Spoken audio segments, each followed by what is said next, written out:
Praise the Lord. Hallelujah. ഒരു ജീവിത സാക്ഷ്യത്തിലേക്ക്, അതിൻ്റെ ശ്രവണത്തിലേക്ക് ദൈവം നമ്മളെ നയിക്കുകയാണ്. ടെസ്റ്റ് മണി നമ്മളോട് പങ്കുവെക്കുന്നത് ഇടുക്കി രൂപതാംഗമായ ബ്രദർ തങ്കച്ചൻ തുണ്ടിയിലാണ്. സാക്ഷ്യത്തിലൂടെ കർത്താവ് നമ്മോട് സംസാരിക്കട്ടെ. ഏറെ പ്രാർത്ഥനയോടെ ബഹുമാനപ്പെട്ട ബ്രദറിനെ ഈ വചനവേദിയിലേക്ക് ക്ഷണിക്കുന്നു.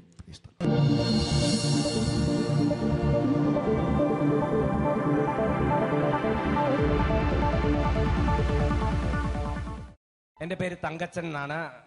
തുണ്ടിയിൽ നിന്ന് വീട്ടുപേര. കട്ടപ്പനയ്ക്കടുത്ത് നെല്ലിപ്പാറ എന്ന് പറയുന്ന സ്ഥലത്ത് താമസിക്കുന്നു. ഞാനൊരു തെങ്ങുകയറ്റ തൊഴിലാളിയാണ്. വിവാഹിതനാണ്. 2 മക്കള്. എൻ്റെ ഏറ്റവും വലിയൊരു ആഗ്രഹം ഒരു വിശുദ്ധനാകുക എന്നുള്ള ഏറ്റവും വലിയ ആഗ്രഹം, ഒരു വിശുദ്ധനാകുക. അപ്പം ഞാൻ ചെറുപ്പകാലങ്ങളിൽ ചിന്തിച്ചു, വിശുദ്ധനാകണം എന്ത് ചെയ്യണം? ഒരു വൈദികനാകണം. ആണുങ്ങളാണെങ്കിൽ ഒരു വൈദികനാകണം, പെണ്ണുങ്ങളാണെങ്കിൽ ഒരു കന്യാസ്ത്രീയാകണം. ഒരു കന്യാസ്ത്രീക്കും വൈദികനും മാത്രമേ വിശുദ്ധനാകാൻ സാധിക്കുകയുള്ളൂ എന്ന് ചിന്തിച്ചിരുന്ന കാലഘട്ടങ്ങൾ എൻ്റെ ജീവിതത്തിൻ്റെ പിന്നിലുണ്ടായിരുന്നു. അതുകൊണ്ട് എൻ്റെ വിദ്യാഭ്യാസം 6ാം ക്ലാസ് ആയപ്പോൾ നിർത്തി. അപ്പോൾ 6ാം ക്ലാസ്സിൽ എൻ്റെ പഠിത്തം നിർത്തിയപ്പോൾ എനിക്കൊത്തിരി നിരാശയായി. അപ്പം ഒരു വൈദികന് 6ാം ക്ലാസ്സുകാരനെ ആരും അച്ഛനാക്കിയല്ലോ. അതുകൊണ്ട് വലിയ സങ്കടപ്പെട്ടു. ഒരാഴ്ചത്തോളം പട്ടിണി കിടന്നു നോക്കി. എന്നിട്ടും എൻ്റെ വിദ്യാഭ്യാസം പൂർത്തിയാക്കാൻ സാധിച്ചില്ല. അത് കഴിഞ്ഞ് വിവാഹ ജീവിതത്തിലേക്ക് പ്രവേശിച്ചു ഞാൻ. അപ്പോൾ എൻ്റെ മനസ്സിലെ ആഗ്രഹം ഏതാണ്? ഒരു വിശുദ്ധനാകുക. അപ്പോഴങ്ങനെ ഇരിക്കുന്ന കാലഘട്ടങ്ങളിൽ ഞാൻ വിശുദ്ധരെക്കുറിച്ച് ഒത്തിരി പഠിക്കാൻ തുടങ്ങി. ഒത്തിരിയേറെ പുസ്തകങ്ങൾ, വിശുദ്ധരുടെ ജീവചരിത്രങ്ങൾ മേടിച്ച് വായിച്ചു. അപ്പോൾ എനിക്കൊരു കാര്യം മനസ്സിലായി, എനിക്ക് വിശുദ്ധനാകാൻ സാധിക്കും. എനിക്കെന്നല്ല, നമ്മൾക്ക് ഇവിടെ ഇരിക്കുന്ന എല്ലാവർക്കും വിശുദ്ധനാകാൻ സാധിക്കും. വിശുദ്ധരിൽ പൊതുവെ വിളങ്ങിക്കണ്ട ഒരു 2-3 കാര്യങ്ങൾ ഞാൻ നിങ്ങളുമായിട്ട് പങ്കുവെക്കാനായിട്ട് ആഗ്രഹിക്കുന്നു. എൻ്റെ ജീവിതാനുഭവങ്ങളിൽ കൂടെയാണ്.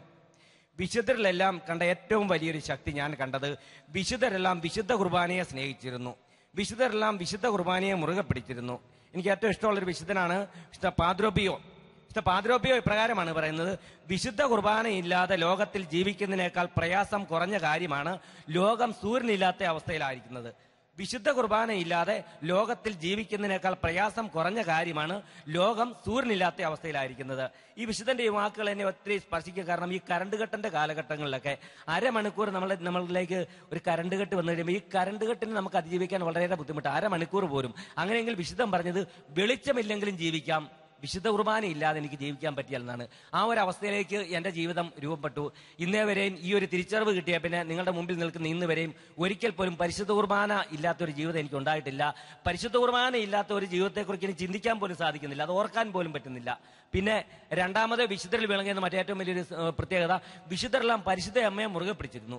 ഏത് വിശുദ്ധരെ എടുത്ത് നോക്കിയാലും നമുക്ക് മനസ്സിലാക്കാൻ സാധിക്കും, അവരെല്ലാം അമ്മയെ മുറുകെ പിടിക്കുന്നു, പരിശുദ്ധ അമ്മയെ മുറുകെ പിടിക്കുന്നു. നമ്മൾ ചെല്ലുമ്പോൾ ജപമാല ചെല്ലുമ്പോൾ ജപമാലയിലെ രുക്മിണിയായിൽ എനിക്കിഷ്ടമുള്ള ഒരു പ്രാർത്ഥനയുണ്ട്: സകല വിശുദ്ധരെയും രാജ്ഞി ഞങ്ങൾക്ക് വേണ്ടി അപേക്ഷിക്കണമേ.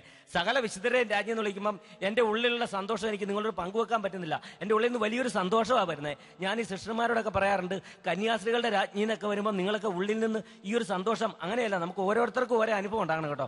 അപ്പം വിശുദ്ധരെല്ലാം പരിശുദ്ധ അമ്മയെ മുറുകെ പിടിച്ചിരുന്നു. അപ്പം ഈ അമ്മയെ മുറുകെ പിടിച്ചാൽ നമുക്ക് വിശുദ്ധരാകാം. മൂന്നാമത് വിശുദ്ധർ കണ്ട ഒരു പ്രത്യേകതയാണ്, വിശുദ്ധരെല്ലാം തിരുസഭയോട് ചേർന്ന് പോയിരുന്നു. സഭയോട് ചേർന്ന് പോയിരുന്നു. എല്ലാ വിശുദ്ധനും സഭയോട് ചേർന്ന് പോരുക, അതാണ് ഏറ്റവും വലിയ പ്രാധാന്യമായിട്ട് ഞാൻ കണക്കൂട്ടുന്നത്. ഇപ്പൊ കുർബാനയോട് ഭക്തിയുണ്ട്, പരിശുദ്ധ അമ്മയോടും ഭക്തിയുണ്ട്, സഭയോടും കൂടെ ചേർന്ന് നിൽക്കുമ്പോഴാണ് നമ്മളെ വിശുദ്ധിയിലേക്ക്, ആ പൂർണ്ണതയിലേക്ക് നമ്മൾ കടക്കാൻ നമുക്ക് സാധിക്കുന്നത്. വിശുദ്ധ കുർബാന, സീറോ മലബാർ സഭയുടെ കുർബാന ക്രമത്തിൽ ഇപ്രകാരം ഒരു പ്രാർത്ഥനയുണ്ട്: സകല നന്മകളും സൗഭാഗ്യങ്ങളും നിറഞ്ഞ് മുടിചൂടി നിൽക്കുന്ന സഭ എന്നാ പറഞ്ഞത്. സകല നന്മകളും സൗഭാഗ്യങ്ങളും നിറഞ്ഞ് മുടിചൂടി നിൽക്കുന്ന സഭ. ഈ സഭയോട് ചേർന്ന് പോകുമ്പോഴാണ് നമ്മുടെ വിശുദ്ധ ജീവിതം അതിന്റെ പൂർണ്ണതയിലേക്ക്. ഞാൻ പരിശുദ്ധ കുർബാനയെക്കുറിച്ച് മാത്രം എൻ്റെ ജീവിതാനുഭവത്തിലെ കുറച്ച് കാര്യങ്ങളാണ് പങ്കുവെക്കാൻ ആഗ്രഹിക്കുന്നത്. പരിശുദ്ധ കുർബാന ഇല്ലാത്ത ഒരു ജീവിതം ഞാൻ പറഞ്ഞില്ല, എനിക്ക് ചിന്തിക്കാൻ പോലും പറ്റുന്നില്ല. എൻ്റെ തൊഴിൽ തെങ്ങുകയറ്റമാണ്. അപ്പോൾ എല്ലാ ദിവസവും എൻ്റെ തൊഴിലേക്ക് ഇറങ്ങുന്നതിന് മുമ്പ് ഈ പരിശുദ്ധ കുർബാനയിൽ പങ്കെടുത്തിട്ട് ഇവിടെ നിന്ന് ശക്തി സ്വീകരിച്ചുകൊണ്ടാണ് ഞാൻ പോകുന്നത്. അപ്പം ഞങ്ങളുടെ ഇടവകയിൽ ഒരു പ്രത്യേകതയുണ്ട്.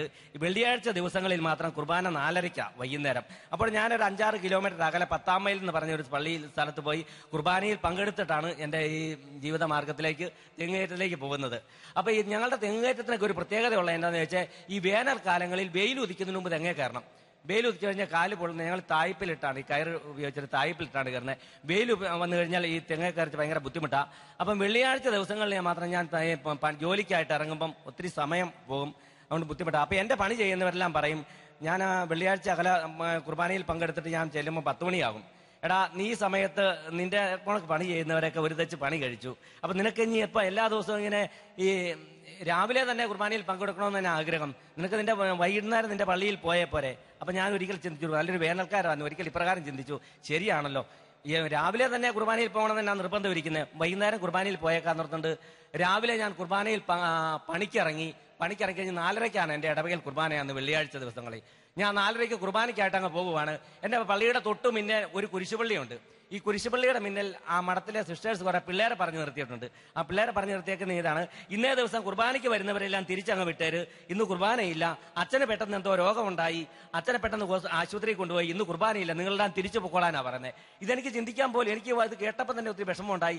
ആൾക്കാരെല്ലാം തിരിച്ചു പോവുകയാണ്, ഞാൻ പള്ളിയിലേക്ക് പോവുകയാണ്. ഞാൻ പറയുന്ന ഇതാണ്, എന്നെ സ്നേഹിക്കുന്ന ഈശോ എനിക്ക് ഒരു കുർബാനയ്ക്കുള്ളൊരു അവസരം ഉണ്ടാക്കും. ഞാൻ മുന്നോട്ട് പള്ളിയിലേക്ക് നടന്നു. അപ്പൊ ആൾക്കാർ തിരിച്ചു വിളിച്ചു. ഞാൻ പറഞ്ഞു, തങ്കച്ചൻ കുർബാനയിൽ പങ്കെടുത്തിട്ട് വരുവുള്ളൂ. തങ്കച്ചൻ കുർബാനയിൽ പങ്കെടുക്കാതെ വരികയില്ല എന്ന് പറഞ്ഞ് ഞാൻ പള്ളിയിലോട്ട് ചെല്ലുവാണ്. ഞാൻ പള്ളിയിലേക്ക് ചെന്നപ്പം പള്ളിയുടെ വാതിലുകൾ മൊത്തം അടച്ചിട്ടേക്കുവാണ്, അവിടെ ആരുമില്ല. പെട്ടെന്ന് എന്റെ മനസ്സിലേക്ക് കടന്നു വന്ന ഒരു ചിന്ത ഉൽപ്പത്തി പുസ്തകത്തിലെ ഒരു സംഭവമാണ്.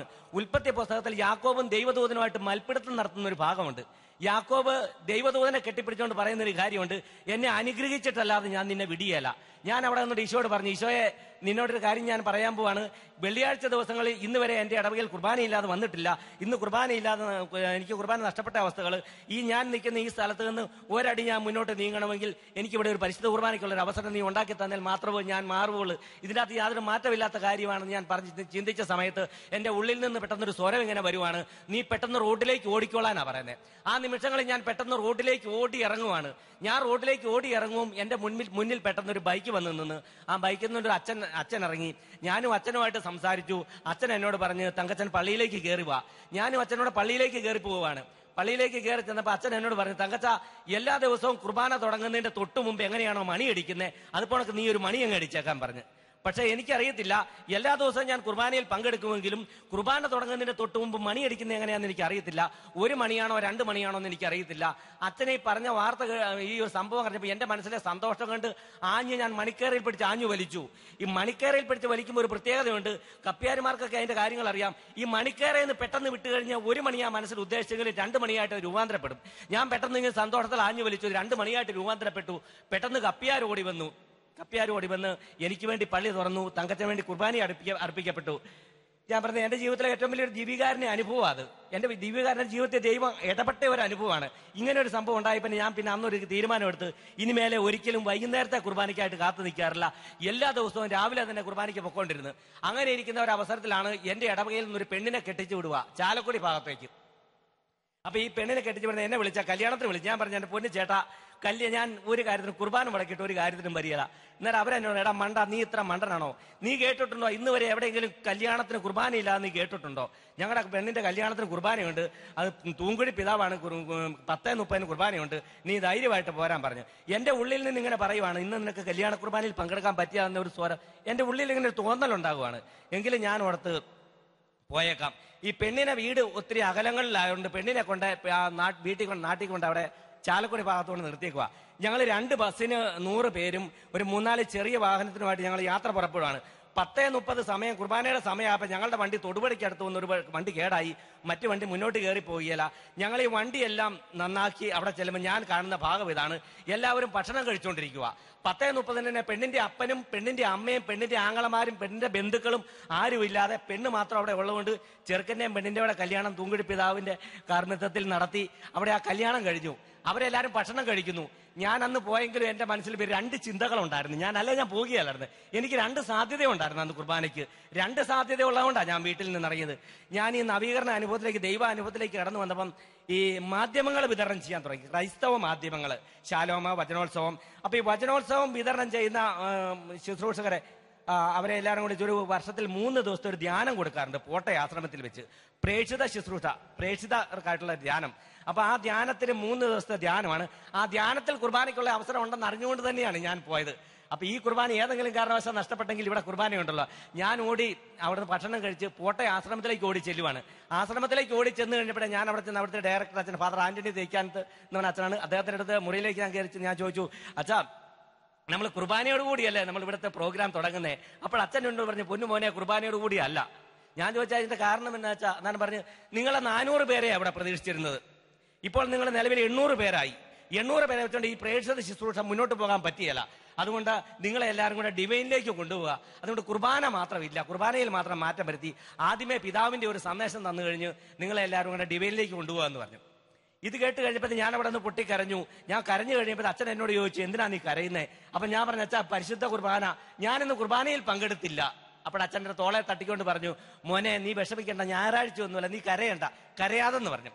ഇപ്രകാരം എന്നോട് പറഞ്ഞു കഴിഞ്ഞപ്പോൾ ഞാൻ അച്ഛനോട് ചോദിച്ചു, ഞാൻ കേട്ടിട്ടുണ്ട് ഡിവൈൻ ധ്യാന സെന്ററിൽ 7 ഭാഷകളിൽ ധ്യാനം നടക്കുന്നത്, 7 ഭാഷകളിൽ. അപ്പൊ ഇതിൽ ഏതെങ്കിലും ഒരു ഭാഷയിൽ ഒരു കുർബാനയിൽ പങ്കെടുക്കാമല്ലോ. അപ്പൊ ഞാൻ ചോദിച്ചു, അച്ഛാ അങ്ങനെയെങ്കിൽ ഞാൻ ഡിവൈനിലേക്ക് പൊക്കോട്ടെ, എനിക്ക് കുർബാനയിൽ പങ്കെടുക്കണം. അപ്പോൾ അച്ഛൻ എന്നോട് പറഞ്ഞു, പോകാൻ പാടില്ല മാനെ, ആ പിതാവിന്റെ സന്ദേശമാണ് ആദ്യം. അത് തന്നെയല്ല, നിങ്ങൾ ഓരോരുത്തരെയും ഇങ്ങനെ വിടിയല്ല, നിങ്ങളെ എല്ലാവരും കൂടെ ഞങ്ങൾ തന്നെയാണ് വണ്ടിയിൽ കൊണ്ട് വിടുന്നത്. അപ്പോൾ എന്റെ ഉള്ളിൽ പെട്ടെന്നൊരു വചനം പറയുവാണ്, അനുസരണം ബലിയേക്കാൾ ശ്രേഷ്ഠവാ. അപ്പോൾ അവിടെ അനുസരിക്കാനാണ് ഈശോ എന്നോട് പറയുന്നത്. ഞാൻ അനുസരിച്ചു. ഞാൻ അച്ഛനെ അനുസരിച്ച് ഞാൻ പെട്ടെന്ന് പുറത്തോട്ടിറങ്ങി. അവിടെ കൊച്ചൊരു ചാപ്പല്. ഞാൻ ഈശോയോട് ഇപ്രകാരം പറഞ്ഞു, ഈശോയെ നീ പറഞ്ഞത് അധികാരിയിലൂടെ പറഞ്ഞ് ഞാൻ അനുസരിച്ചു. ഇനി എനിക്ക് നിന്നോടൊരു കാര്യം പറയാനുണ്ട്. ഈ നിമിഷം ഞാൻ പറയുന്നു, ഞാൻ ഈ നിൽക്കുന്ന ഈ ചാപ്പലിൽ നിന്ന് ഒരടി ഞാൻ പോലും ഞാൻ മുന്നോട്ട് മാറിയല്ല. എനിക്കിവിടെ ഒരു വിശുദ്ധ കുർബാനയ്ക്കുള്ള അവസരം ഉണ്ടാക്കി തരാതെ ഞാൻ ഇവിടെ നിന്ന് മാറിയല്ലേ ഈശോയെ. ഇതിൻ്റെ അകത്ത് യാതൊരു മാറ്റമില്ലാത്ത കാര്യമായി ഈശോയെ എന്ന് ഞാൻ പറഞ്ഞു. ഞാനിങ്ങനെ പ്രാർത്ഥിച്ചുകൊണ്ട് നിൽക്കുന്ന അവസരത്തിൽ ഞാൻ പെട്ടെന്ന് കാണുന്നത് ഒരു 50ഓളം പിള്ളേർ ഈ കൊച്ചു ചാപ്പലിലേക്ക് വന്ന് കയറുന്നു. അപ്പൊ ഞാൻ ആ പിള്ളേരോട് ചോദിച്ചു, മക്കളെ ഇവിടെ എന്നതാ ഉടനെ നടക്കാൻ പോകുന്നത്? അപ്പൊ ആ കൊച്ചെന്നോട്, അതിലൊരു കൊച്ചു പറഞ്ഞ്, ഇവിടെ ഉടനെ ഒരു മാസം നടക്കാൻ പോവാന്ന് പറഞ്ഞു. ആ നിമിഷങ്ങളിൽ ഞാൻ നോക്കിയപ്പം ഒരു കൊച്ചച്ഛൻ ഈ പിള്ളേര് വന്ന് കയറിയ പുറകെ ഞാൻ കയറി അച്ഛന്റെ മുറിയിലേക്ക് കയറി ചെല്ലുന്നു. പെട്ടെന്ന് ഇറങ്ങി വരുന്നു, ഈ പള്ളിയിലേക്ക് കയറി ചെല്ലുന്നു. അവിടെ തങ്കത്തിന് വേണ്ടി ബലിയർപ്പിക്കപ്പെടുന്നു. ഞാൻ പറഞ്ഞത്, ഞാനിത് ചിന്തിച്ചു, ഇതെങ്ങനെയായി കുർബാനയുടെ കാര്യങ്ങൾ? നമ്മളുടെ പ്രാർത്ഥനകളൊക്കെ സ്വർഗത്തിലെത്താൻ എന്ത് സമയം വേണം? അല്പനിമിഷം മതി എന്നാണ് ഞാൻ പറയുന്നത്. എന്റെ പ്രാർത്ഥനകൾ, എന്റെ നെടുവെറുപ്പുകൾ സ്വർഗത്തിലെത്തിയ നിമിഷങ്ങളിൽ ഞാൻ ചിന്തിക്കുന്ന ഇതാണ്, ഈ വൈദികൻ എവിടെ പിള്ളേരെയും കൊണ്ട് എവിടെയോ ടൂറ് പോകുവാണ്.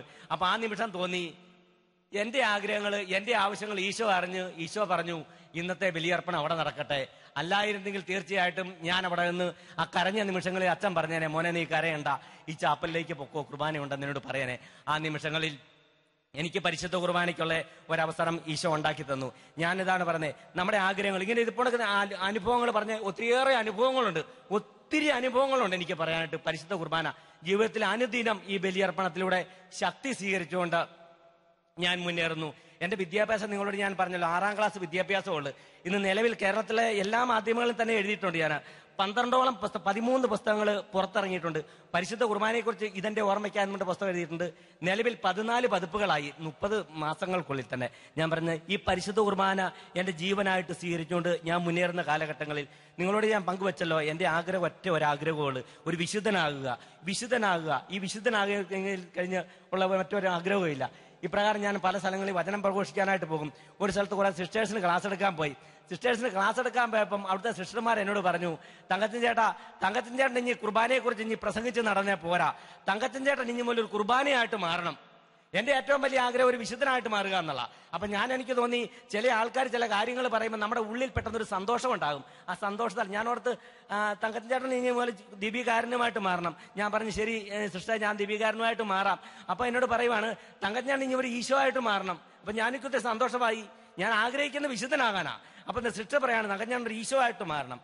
അത് കഴിഞ്ഞ് സിസ്റ്റർ പറയാണ്, തങ്കച്ചൻ ഇനി മുതൽ ഒരു ക്രിസ്തുവായിട്ട് മാറണം. അപ്പൊ ഞാൻ പറഞ്ഞു, ശരി സിസ്റ്റർ, ക്രിസ്തുവായിട്ട് മാറിക്കോളാം. അത് കഴിഞ്ഞ് ഒരു വ്യാഴാഴ്ച ഞങ്ങളുണ്ടോ, വെള്ളിയാഴ്ച ഒരു നോമ്പുകാലമാണ്. നോമ്പുകാലത്തിന് കുരിശിന്റെ വഴി പ്രാർത്ഥന പള്ളിയിൽ നടന്നുകൊണ്ടിരിക്കുക. ആ പള്ളിയിൽ നടന്നുകൊണ്ടിരിക്കുമ്പോൾ കുരിശിന്റെ വഴിയിൽ 10ാം സ്ഥലത്ത് ഇപ്രകാരം ഒരു പ്രാർത്ഥനയുണ്ട്. രക്തത്തിൽ ഒട്ടിപ്പിടിച്ച വസ്ത്രങ്ങൾ ഉരിഞ്ഞെടുക്കപ്പെട്ടപ്പോൾ ദുസ്സഹമായ വേദന അനുഭവിക്കുന്ന ഈശോയെ, എന്നിലെ പഴയ മനുഷ്യനെ ഉരിഞ്ഞു മാറ്റി ഒരു പുതിയ മനുഷ്യനെ ധരിക്കുവാനും മറ്റൊരു ക്രിസ്തുവായിട്ട് ജീവിക്കുവാനും എന്നെ അനുഗ്രഹിക്കണമേ. അപ്പൊ ഈ സിസ്റ്റർ എന്നോട് പറഞ്ഞ ആരാകാനാ? ഒരു ക്രിസ്തുവാകുക. അപ്പൊ ക്രിസ്തുവാകാൻ നമുക്ക് പറ്റുമോ? ക്രിസ്തുവാകാൻ പറ്റുമോ? ഞാൻ ചോദിക്കുന്ന ഇതാണ്. നമുക്കൊരു ക്രിസ്തുവാകാൻ പറ്റും. നമ്മളെ പ്രാർത്ഥനകൾ, ഓരോ പ്രാർത്ഥനകളുടെയും അർത്ഥം മനസ്സിലാക്കി കഴിഞ്ഞാൽ അപ്പോൾ എന്റെ മനസ്സിലേക്ക് പെട്ടെന്ന് കടന്നു വന്ന ചിന്ത ഏതാണ്? 2ാം ക്രിസ്തു എന്നറിയപ്പെടുന്ന ഒരു വിശുദ്ധനുണ്ട്. 2ാം ക്രിസ്തു, ഫ്രാൻസിസ് അസീസി 2ാം ക്രിസ്തുവാ. അപ്പൊ നമുക്ക് ക്രിസ്തു ആകാൻ പറ്റും, നമുക്ക് ഈശോ ആകാൻ പറ്റും, നമുക്ക് ദിവ്യകാരുണ്യമാകാൻ പറ്റും. അപ്പൊ അതുകൊണ്ട് ഈ കുർബാനയിൽ ആശ്രയിച്ചുകൊണ്ട് മുന്നേറുക. പിന്നെ നമ്മൾ ഞാൻ എന്റെ മനസ്സിൽ എപ്പോഴും ഇതുണ്ട്, ഞാൻ നിങ്ങളോട് പങ്കുവെക്കുന്ന കാര്യങ്ങൾ അനുഭവങ്ങൾ മാത്രമാണ്. കുർബാനയെക്കുറിച്ച് സാധാരണ പങ്കുവെക്കുന്നത് 2 മണിക്കൂറാണ്. 2 മണിക്കൂറല്ല 3 മണിക്കൂറുകളെ അനുഭവങ്ങൾ മാത്രം എനിക്ക് പങ്കുവെക്കാറുണ്ട്. അറിവിന്റെ തലത്തിൽ എനിക്കൊന്നും പറയാനില്ല. കാരണം അറിവെന്ന് പറഞ്ഞാൽ ഒന്നുമില്ല. എന്തെങ്കിലും പറഞ്ഞാൽ മണ്ടത്തരം മാത്രമേ എന്റെ വായിൽ നിന്ന് വരുവുള്ളൂ. ഈ നിമിഷം പരിശുദ്ധാത്മാവിൽ നയിക്കപ്പെടുന്നതുകൊണ്ട് മാത്രമാണ്, ആത്മാവ് തരുന്ന ആ ബോധ്യം അനുസരിച്ച് മാത്രമാണ് നിങ്ങളോട് ഞാൻ പങ്കുവെക്കുന്നത്. ഇപ്രകാരമായിരിക്കുന്ന അവസരത്തിൽ ഞാൻ ഓർക്കുന്നു, ഈ സിസ്റ്റർ പറഞ്ഞല്ലോ ഈശോ ആയിട്ട് മാറുക, ക്രിസ്തുവായിട്ട് മാറുക. അപ്പൊ അങ്ങനെ ആയിരിക്കുന്ന അവസരത്തിൽ ഞാൻ ഒരിക്കലും ഒരു മുണ്ടക്കയം ഭാഗത്തൊരു ദിവസം വചന പ്രഘോഷത്തിനായിട്ട് പോയി. 3 വേദികൾ എനിക്ക് കിട്ടി. ഒരു വെള്ളിയാഴ്ചയായിരുന്നു. 3 വേദികളിൽ ഞാൻ വചനം പങ്കുവെച്ച് ഞാൻ തിരിച്ച് കട്ടപ്പനയ്ക്ക് ബസ്സിൽ യാത്രയ്ക്കായിട്ട് ബസ്സിൽ കയറിയിരിക്കുന്ന അവസരത്തിൽ ഭയങ്കര ശക്തമായ മഴ പെയ്തുകൊണ്ടിരുന്ന അവസരത്തിൽ ഞാൻ ഇരിക്കുന്ന സീറ്റിന്റെ ആ സൈഡിലിരിക്കുന്ന ഒരു മനുഷ്യൻ ആ ഷട്ടർ തുറന്നു വെച്ചേക്കുക, ബാക്കി എല്ലാ ഷട്ടറും അടച്ചേക്കുക. അപ്പൊ എനിക്ക് അവിടെ ഇരുന്നപ്പോ എന്റെ മുഖത്തോട്ട് വെള്ളം അടിച്ച് കയറുക. അപ്പൊ ഞാൻ ഈ മനുഷ്യനോട് പറഞ്ഞു, സഹോദരൻ ആ ഷട്ടർ ഒന്ന് താത്തിടാവോ? അപ്പോൾ ആ സഹോദരൻ പറഞ്ഞു, എനിക്ക് ഇങ്ങനെ ഇരിക്കുന്നതാ ഇഷ്ടം എന്ന് പറഞ്ഞപ്പോൾ തങ്കച്ചൻ ഒരു കാര്യം ഓർത്ത്, തങ്കച്ചൻ 3 വേദിയിലും അറിയാതെ ഒരു വചനം പറഞ്ഞു പോയി. നിങ്ങൾ സ്വന്തം താല്പര്യം മാത്രം നോക്കിയേ പോരാ, മറ്റുള്ളവരുടെ താല്പര്യവും പരിഗണിക്കണം. യേശു ക്രിസ്തുവിന് ഉണ്ടായിരിക്കുന്ന ഈ മനോഭാവം നിങ്ങളിലും ഉണ്ടായിരിക്കട്ടെ. അങ്ങനെ അവരോട് പറഞ്ഞിട്ട് ഞാൻ വന്നിട്ട് ഈ മനുഷ്യനെ കൊണ്ട് ഷട്ടർ അടപ്പിക്കുന്നതിൽ കാര്യമില്ല എന്ന് എന്റെ മനസ്സിൽ പെട്ടെന്നൊരു ചിന്തയുണ്ടായി. അപ്പൊ ഞാൻ ഓർത്തു, അങ്ങനെയെങ്കിൽ ഈ മനുഷ്യന്റെ താല്പര്യം ഞാൻ പരിഗണിച്ചേക്കാം, അവിടെ ഈ മനുഷ്യൻ അങ്ങനെ ഇരുന്നോട്ടെ എന്ന് ചിന്തിച്ച്, എനിക്ക് ജലദോഷമാണ്, പെട്ടെന്ന് തണുപ്പുകളൊക്കെ അടിച്ചു കഴിഞ്ഞാൽ ഒത്തിരി ബുദ്ധിമുട്ടാണ്. പെട്ടെന്ന് മുഖത്തോട്ട് വെള്ളം അടിച്ചപ്പോൾ ഞാൻ എന്റെ മുഖം തിരിച്ചു. ഞാൻ മുഖം തിരിച്ചത് കണ്ടക്ടറുടെ മുഖത്തോട്ടായിപ്പോ നോക്കിയത്. കണ്ടക്ടർ എന്നോട് കൈ ഇങ്ങോട്ട് കാണിച്ച് ആ ഷട്ടർ അങ്ങ് താത്തിടാൻ പറഞ്ഞു. അപ്പൊ ഞാൻ പെട്ടെന്ന് ഇപ്രകാരം ചിന്തിച്ചു, അനുസരണം ബലിയേക്കാൾ ശ്രേഷ്ഠമല്ലേ? അപ്പൊ അനുസരിച്ചേക്കാം, ഇവിടെ അനുസരിക്കണം. നമുക്ക് എപ്പോഴും ഒരു വചനമുണ്ട് കേട്ടോ, വചനത്തിന്റെ പിൻബലത്തിലാ പിടിച്ചു നിൽക്കുന്നത്, നല്ലതാണേലും മോശമാണേലും. ഏതായാലും ഞാൻ അവിടെ ആ ഷട്ടർ അങ്ങ് താത്തിട്ടു. ഞാൻ ആ ഷട്ടർ അങ്ങ് താത്തിട്ട നിമിഷങ്ങളിൽ കുറച്ചു നേരം കഴിഞ്ഞപ്പോ ഈ മനുഷ്യന്റെ ഷട്ടർ അങ്ങ് പൊക്കി. അപ്പൊ ഞാൻ ഓർത്തു, തങ്കച്ചൻ പറഞ്ഞു വന്നിരിക്കുന്ന വചനം അനുസരിച്ച് നോക്കുമ്പോൾ ഇനി ഈ മനുഷ്യനെ ബലമായിട്ട് ഇങ്ങനെ ചെയ്യുന്നതിൽ കാര്യമില്ല. അപ്പൊ ഞാൻ പറഞ്ഞു, എന്റെ ഈശോയെ, തങ്കച്ചൻ ഞാൻ എന്ത് പ്രാർത്ഥിച്ചാലും ഈശോ ആ നിമിഷം തന്നെ അതിലേക്കോട്ടെ. എന്റെ ജീവിതത്തിൽ ഏറ്റവും വലിയ അത്ഭുത, എന്തെല്ലാം ആഗ്രഹിച്ചിട്ടുണ്ടോ, എന്തെല്ലാം പ്രാർത്ഥിച്ചിട്ടുണ്ടോ, അത് ഈ ദിവ്യകാരുണ്യമായിട്ട് കുർബാനയായിട്ട് ചേർന്ന് പോയി നമ്മുടെ എല്ലാവരുടെയും ജീവിതത്തിൽ നടക്കും. കാരണം ഈശോയ്ക്ക് ഇഷ്ടമുള്ളത് മാത്രമേ നമ്മൾ ചോദിക്കുകയുള്ളൂ. അതാ എന്റെ പ്രത്യേകത കേട്ടോ. ഈശോയോട് ചേർന്ന് നിന്ന് കഴിഞ്ഞാൽ ഈശോയ്ക്ക് ഇഷ്ടമുള്ളത് മാത്രമേ ചോദിക്കുള്ളൂ. ആ നിമിഷങ്ങളിൽ ഞാൻ അവിടെ ഇരുന്നുകൊണ്ട് പ്രാർത്ഥിച്ചു, എന്റെ ഈശോ എനിക്ക് വേറെ സീറ്റ് താ, ഈ സീറ്റ് മാറണം, എനിക്കിവിടെ ഇരിക്കാൻ പറ്റിയല്ല, വേറെ സീറ്റ് താ. ഇത് പറഞ്ഞ് ആ നിമിഷങ്ങളിൽ പെട്ടെന്ന് കണ്ടക്ടർ ബെല്ലടിച്ചു. തൊട്ട് പുറകിൽ നിന്ന് ഒരാളേറ്റ് മാറി ഞാൻ ആ മനുഷ്യന്റെ അടുത്തോട്ട് ചെന്നങ്ങ് ഇരുന്നു. ഞാൻ അവിടെ ചെന്ന് ഇരുന്ന നിമിഷങ്ങളിൽ വേറെ അത്ഭുതം നടന്നു. ആ മനുഷ്യൻ ഷട്ടർ അങ്ങ് പൊക്കി. അപ്പൊ ഞാൻ ഓർത്തു, പടയെ പേടിച്ച് പന്തളത്തി എന്നപ്പം പന്തം കൊളുത്തി പട ഇങ്ങോട്ട്. ഏതായാലും ഞാൻ അവിടെ ഇരുന്നു. ഞാൻ ആ മനുഷ്യന്റെ അടുത്ത് അവിടെ ഇരുന്നു. എവിടെ പോയതാ? ഞങ്ങൾ പരിചയപ്പെട്ടു. പേരെന്നാ? തങ്കച്ചൻ. തങ്കച്ചൻ എവിടെ പോയതാ? ഞാൻ പറഞ്ഞു, ഞാൻ വചന പ്രഘോഷത്തിന് പോയതാ. തങ്കച്ചൻ എന്നാ വചനം പറയുന്നത്? ഞാൻ പറഞ്ഞു, ഞാൻ കുർബാനയെ കുറിച്ചാ പറയുന്നത്. തങ്കച്ചന്റെ കൂടെ ആ അച്ഛന്മാർ വല്ലവരും ഉണ്ടോ? ഞാൻ പറഞ്ഞു, അച്ഛന്മാരൊന്നുമില്ല, ഞാൻ ഒറ്റയ്ക്കുള്ളൂ. തങ്കച്ചൻ എന്നാ ഈ കുർബാനയെ കുറിച്ച് പറയുന്നത്? എന്നിൽ ആത്മാവ് ശക്തമായി പ്രവർത്തിച്ചു. ശരിക്കും പോയി കുർബാന എന്താന്ന് ഇദ്ദേഹത്തോട് പറഞ്ഞു കൊടുക്കാനായിട്ടൊരു പ്രേരണയുണ്ടായി. ഞാൻ ഇദ്ദേഹത്തോട് പരിശുദ്ധ കുർബാനയെ കുറിച്ച് പ്രസംഗിച്ചുകൊണ്ടിരിക്കുക. ഈ പരിശുദ്ധ കുർബാനയെ കുറിച്ചുള്ള പ്രസംഗങ്ങൾ നടന്നുകൊണ്ടിരിക്കുമ്പം കാഞ്ഞിരപ്പള്ളി ഭാഗത്തുനിന്ന് മുണ്ടക്കയം ഭാഗത്തുനിന്ന് ഈ കട്ടപ്പനയ്ക്കടുത്ത് 2 കിലോമീറ്റർ അപ്പുറത്ത് 20 ഏക്കർ എന്ന് പറഞ്ഞ സ്ഥലമുണ്ട്. ആ 20 ഏക്കർ എന്ന് പറഞ്ഞ സ്ഥലത്ത് വന്നപ്പോഴത്തേന് അദ്ദേഹം ഈ ഷട്ടർ പൊക്കിയതിന് വേറൊരു കാര്യമുണ്ട് കേട്ടോ. മഴ അല്പം ശാന്തമായി, നല്ലൊരു ഇംഗ്ലീഷ് പുസ്തകം വായിച്ചുകൊണ്ടിരിക്കുക. അല്പം വെളിച്ചം കിട്ടാൻ വേണ്ടി അദ്ദേഹം ഷട്ടർ പൊക്കിയത്. എന്നെ ഉപദ്രവിക്കാൻ വേണ്ടിയൊന്നും അല്ല കേട്ടോ. ഏതായാലും ഞാൻ അദ്ദേഹം എന്നോട് പറഞ്ഞു, ബ്രദറിന്റെ നമ്പർ ഒന്ന് തരാമെന്ന് ചോദിച്ചു. എന്റെ നമ്പർ ചോദിച്ചപ്പോൾ ഞാൻ ചോദിച്ചു, സാറിന് എന്നാ പരിപാടി? അപ്പൊ അദ്ദേഹം എന്നോട് പറഞ്ഞു, മോനെ ഞാനൊരു വൈദികനാടാന്ന് പറഞ്ഞു. ഈ നിമിഷങ്ങളിൽ ഞാൻ ഓർത്ത്, ഒരു വൈദികനോട് കുർബാന എന്താന്ന് ഞാൻ പറഞ്ഞു കൊടുത്തോണ്ടിരിക്കുക. എന്റെ ജീവിതത്തിലെ ഏറ്റവും വലിയ മണ്ടത്തരവാട്ടോ. ഞാൻ ആദ്യം എഴുതിയ ലേഖനമാണ് തേനീച്ചയ്ക്ക് മുട്ടായി കൊടുത്തപ്പോൾ ഈ സംഭവം ഒരു ലേഖനമായിട്ട് ഞാൻ എഴുതി. ഇദ്ദേഹത്തോട് ഞാൻ പറഞ്ഞു കൊടുക്കുകയാണ്, സാർ എന്തോന്നാ ഓർത്തോണ്ടിരിക്കുന്നത്? ഈ കുർബാന എന്ന് പറഞ്ഞാൽ എന്തോന്നാ സാർ ഓർത്തോണ്ടിരിക്കുന്നത്? സാറേ, ഈ കുർബാനയിൽ സാറിന്റെ മനസ്സിലെ വിഷമങ്ങളും വേദനകളെല്ലാം ആ കാസായാലും പീലാസായാലും ചേർത്തങ്ങ് കാഴ്ചവെക്കുക. കുർബാന എങ്ങനെയൊക്കെയാണ്, കുർബാനയുടെ അർത്ഥങ്ങൾ എന്തൊക്കെയാണ്? സാറേ ഈ കുർബാനയിൽ പങ്കെടുക്കുമ്പോൾ സാർ ആമേൻ പറയാറുണ്ടോ? അദ്ദേഹം പറഞ്ഞ ആമേൻ പറയാറുണ്ട്. ഈ ആമേൻ എന്ന് പറഞ്ഞതിന്റെ അർത്ഥം സാറിന് എന്താണെന്നറിയാവോ? ആമേൻ എന്ന് പറഞ്ഞ അതിന്റെ അർത്ഥം അപ്രകാരമായിരിക്കട്ടെ.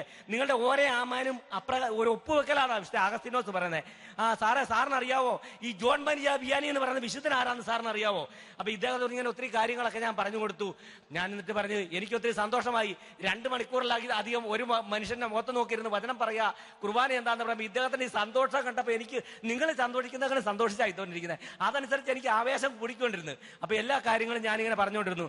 ഞാൻ ഇദ്ദേഹത്തോട് ചോദിച്ചു, സാറിനറിയാവോ വൈദികൻ നമ്മളുടെ അടുത്തോട്ട് വചനം വായിക്കാനായിട്ട് സുവിശേഷ പുസ്തകമായിട്ട് വരുമ്പം ഇങ്ങനെ മുഖം മൂടിക്കൊണ്ട് വരുന്നതിന്റെ കാരണം അതിന്റെ അർത്ഥം എന്നാന്ന് സാറിന് അറിയാവോ? അപ്പൊ ഈ കാര്യങ്ങളെല്ലാം ഞാൻ ഇദ്ദേഹത്തിന് വിവരിച്ചു കൊടുത്തു. ഇദ്ദേഹം ഇതെല്ലാം കേട്ടുകൊണ്ട് ഞാൻ ഓർത്ത് ഇദ്ദേഹം എന്നും പള്ളിയിൽ പൊക്കോളും. ഞാൻ പറഞ്ഞു, സാറേ ഇനി മുതൽ സാറി ഞായറാഴ്ച കുർബാനയും കൊണ്ട് മാത്രം തൃപ്തിപ്പെടരുത്, എല്ലാ ദിവസവും പള്ളിയിൽ പൊക്കണം. സാറിനറിയാവോ, പണ്ടത്തെയൊക്കെ മാതാപിതാക്കന്മാര് എന്താ ചെയ്യുന്നതെന്ന് ചോദിച്ചാൽ പിള്ളേരോട് പറഞ്ഞു കൊടുക്കുവാൻ അച്ഛന്മാരെയൊക്കെ കാണുമ്പോൾ അച്ഛാ ഈശോ മിശിഹായ്ക്ക് സ്തുതിയായിരിക്കട്ടെ എന്ന് പറയാൻ. ഇപ്പോഴത്തെ ഈ കാലഘട്ടങ്ങളിൽ അതൊന്നും ഇല്ല. വൈദികന്റെ വില എന്താണെന്നൊക്കെ ഇദ്ദേഹത്തിന് പറഞ്ഞു കൊടുത്ത് ഞാൻ പറഞ്ഞ അച്ഛൻ സാരെങ്കിലും ഇനി പറഞ്ഞു കൊടുക്കുക പിള്ളേർക്കൊക്കെ, അച്ഛന്മാർക്കൊക്കെ സ്തുതിയെല്ലാം ഇങ്ങനെ ഒത്തിരി കാര്യങ്ങൾ ഇദ്ദേഹത്തോട് ഞാൻ പറഞ്ഞു കൊടുത്തു. അത് കഴിഞ്ഞ് എനിക്ക് ഏത് വേദിയിൽ നിന്നും സുവിശേഷം പ്രവേശിക്കാൻ എനിക്കിപ്പം പേടിയില്ല കേട്ടോ. കാരണം എന്റെ ആ പേടി തീർന്ന് ഞാൻ ഈ കുർബാനയെ കുറിച്ചുള്ള ഇങ്ങനെ അനുഭവങ്ങളൊക്കെ പങ്കുവെക്കുമ്പോൾ നിങ്ങൾക്കൊക്കെ ചിലപ്പോൾ സംശയങ്ങൾ വരാൻ സാധ്യതയുണ്ട്. ഞാൻ ഒരിക്കലും കുർബാനയെ കുറിച്ചുള്ള ഇങ്ങനെ അനുഭവം പങ്കുവെച്ചുകൊണ്ടിരിക്കുമ്പോൾ ഏറ്റവും ശ്രദ്ധിച്ചിരിക്കുന്നവർക്ക് സംശയം തോന്നാം കേട്ടോ, ന്യായമായിട്ട് സംശയം തോന്നാം. ഏറ്റവും ശ്രദ്ധിച്ചിരുന്ന ഒരു കൊച്ചനോട് അവിടുന്ന് ഇടയ്ക്ക് ഏറ്റൊരു ചോദ്യം ചോദിച്ചു. ബ്രദർ പറഞ്ഞല്ലോ, ബ്രദറിന്റെ ജീവിതത്തിൽ ഇന്ന് വരെ കുർബാന മുടങ്ങിയിട്ടില്ലെന്ന് പറഞ്ഞല്ലോ, ബ്രദറിന് രോഗങ്ങളൊന്നും വന്നിട്ടില്ല എന്ന് ചോദിച്ചു. ഒത്തിരിയേറെ വർഷങ്ങളായിട്ട് ബ്രദറിന് രോഗങ്ങളൊന്നും വന്നില്ലേ? ന്യായമായിട്ട് നിങ്ങൾക്കും ആ ചോദ്യങ്ങൾ ചോദിക്കാം. ഞാൻ ഓർത്തുന്നു എനിക്ക് രോഗങ്ങൾ വന്നിട്ടുണ്ട്. സാധാരണ ആൾക്കാർക്ക് വരാറുള്ള രോഗങ്ങളൊക്കെ വരാണ്ട്. ഈ രോഗങ്ങൾ എന്താണ് നമ്മൾ ആദ്യമായിട്ട് അത് മനസ്സിലാക്കുക. രോഗങ്ങൾ ദൈവകരങ്ങളിൽ നിന്ന് നമ്മൾ സ്വീകരിക്കണം. ഞാൻ ആ രോഗങ്ങൾ വരുമ്പോൾ ഞാൻ ഇങ്ങനെ അതിജീവിക്കുന്നത് എങ്ങനെയാണ്? ഇപ്പൊ ഒരു ഉദാഹരണം പറയുവാണെങ്കിൽ എനിക്കൊരു പനി വന്നെങ്കിൽ ഞാൻ ചിന്തിക്കുന്നത് എങ്ങനെയാണ്? ഒരു മനുഷ്യന്, സാധാരണ മനുഷ്യന് പനി വന്നു കഴിഞ്ഞാൽ ഒരാഴ്ച അവനെ ആ പനി ആയിരിക്കുന്ന അവസ്ഥ ഒരാഴ്ചയായിട്ട് ഇരിക്കും. അപ്പോൾ ഞാൻ പറഞ്ഞു, ഈശോയെ നീ എനിക്ക് പനി തന്നു, ഞാൻ നിനക്ക് നന്ദി പറയുന്നു. ആ പനി നീ എനിക്ക് ഒരാഴ്ചത്തേക്കാണോ തരാൻ തീരുമാനിച്ചിരിക്കുന്നത്? ഞാൻ നന്ദി പറഞ്ഞു, നിന്റെ കരങ്ങളിലേക്ക് ആ പനി ഏൽപ്പിക്കുന്നു. പക്ഷെ നീ എനിക്ക് ചെറിയൊരു കൺസെഷൻ തരണം. എല്ലാ ദിവസവും 6-നും 8-നും ഇടയ്ക്ക് നീ 2 മണിക്കൂർ എനിക്ക് ഫ്രീ ആയിട്ട് തരണം. ഈശോയോട് ഞാൻ പറഞ്ഞു, നിങ്ങൾക്കറിയാവോ രോഗങ്ങൾ ഉണ്ടായിട്ടുണ്ട്, എത്രയേറെ രോഗങ്ങളുണ്ടായിട്ടുണ്ട്. പല പ്രാവശ്യം ആശുപത്രി കിടന്നിട്ട് വീട്ടിൽ നീക്കാൻ മേലാത്ത അവസ്ഥകൾ വന്നിട്ടുണ്ട്. 6-നും 8-നും ഇടയ്ക്ക് തങ്കച്ചൻ പ്രിയ, തങ്കച്ചൻ സന്തോഷവാനാ, തങ്കച്ചൻ ഊർജ്ജസ്വലതയോടുകൂടി സന്തോഷത്തോടുകൂടി പള്ളിയിലേക്ക് ഓടിപ്പോകും. പള്ളിയിൽ നിന്ന് കഴിഞ്ഞ് വീണ്ടും വരും. തങ്കച്ചൻ വീണ്ടും ആ രോഗാവസ്ഥയിലേക്ക് വരും. ഞാൻ പറഞ്ഞതിന്റെ ഉദ്ദേശം, ഈ പരിശുദ്ധ കുർബാന എന്ന് പറഞ്ഞ ഒരു 40 മിനിറ്റ്, 40 അല്ലെ 45 മിനിറ്റ്, ലാറ്റിൻ കുർബാനയൊക്കെയാണ് അത്രയും പോലുമില്ല. ഇത്രയും മിനിറ്റ് നേരത്തേക്ക് നമ്മളൊരു കുർബാനയ്ക്ക് പങ്കെടുത്തുകൊണ്ട് നമ്മുടെ പ്രശ്നങ്ങളെല്ലാം തീരുമെങ്കിൽ നമുക്ക് എന്ത് എളുപ്പമുള്ള കാര്യമാണ്. ആശുപത്രി പോകേണ്ട ആവശ്യമില്ല. അതിലേക്കുപരി ഈ പരിശുദ്ധ കുർബാന അനുഭവിച്ചറിയണം. ഞാൻ അനുഭവിച്ചറിഞ്ഞ സത്യങ്ങളാണ് എന്റെ അനുഭവം. ഞാൻ ഈ കുർബാനയെ കുറിച്ച് എല്ലാവരും പറയും, തങ്കച്ചേട്ടാ സ്പീഡ് കൂടുതലാ. എനിക്കറിയത്തില്ല കേട്ടോ എന്താ 2 മണിക്കൂറൊക്കെ പരിശുദ്ധ കുർബാനയെ കുറിച്ച് പറയുന്നത്. ചിലപ്പോൾ പിന്നെ കുറച്ച് സമയമുള്ള നമ്മുടെ സ്പീഡ് കൂടിപ്പോകുന്ന. എങ്കിലും ഞാൻ വിശ്വസിക്കുന്നു നിങ്ങൾക്ക് മനസ്സിലാകുമെന്നാണ് ഞാൻ വിശ്വസിക്കുന്നത്. നിങ്ങൾക്കത്, കാരണം അത് ദൈവം അത് ക്രമീകരിച്ചോളും. അപ്പോൾ ഒരു വിശുദ്ധനാകുക, ആ ഒരു ചിന്തയിലേക്ക് വന്നു കഴിഞ്ഞപ്പോൾ എനിക്ക് മനസ്സിലായി, ഈ വിശുദ്ധനാകണം നമ്മുടെ ജീവിതത്തിൽ മാറ്റങ്ങൾ വരുത്തണം. ഇതിന്റെ കാരണം എന്താണെന്ന് വെച്ചാൽ, എന്റെ ഇടവകയിൽ ഒരു ദിവസം കുർബാനയില്ലായിരുന്നു. എന്റെ ഇടവകയിൽ കുർബാനയില്ലാഞ്ഞിട്ട് ഞാൻ എന്റെ ഇടവകയിൽ നിന്ന് ഈ പത്താമയിൽ എന്ന് പറഞ്ഞ ഒരു സ്ഥലത്തേക്ക് പൊക്കോണ്ടിരിക്കുവാണ്. പത്താമയിൽ എന്ന് പറഞ്ഞ സ്ഥലത്തോട് പൊക്കോണ്ടിരിക്കുമ്പോഴാണ് അവിടെ എന്റെ കൂടെ ഒരു അമ്മച്ചിയുണ്ട്. ഞാനിവിടെ പള്ളിയിൽ പൊക്കോണ്ടിരിക്കുക. അങ്ങനെ പള്ളിയിൽ പൊക്കോണ്ടിരിക്കുമ്പം അമ്മച്ചിയോട് വഴിക്ക് വെച്ച് ഒരമ്മച്ചി ഇച്ചിരി ഉടക്കുണ്ടാക്കി. അപ്പൊ ഉടക്കുണ്ടാക്കിയപ്പോൾ അമ്മച്ചി പറഞ്ഞു, എടി എനിക്ക് കുർബാന സ്വീകരിക്കണം, അല്ലായിരുന്നെങ്കിൽ ഞാനിതിന് മറുപടി പറയാമായിരുന്നു, തിരിച്ചു വരുമ്പോൾ ഞാനിതിന് മറുപടി പറയാമെന്ന് ആ അമ്മച്ചി പറഞ്ഞു.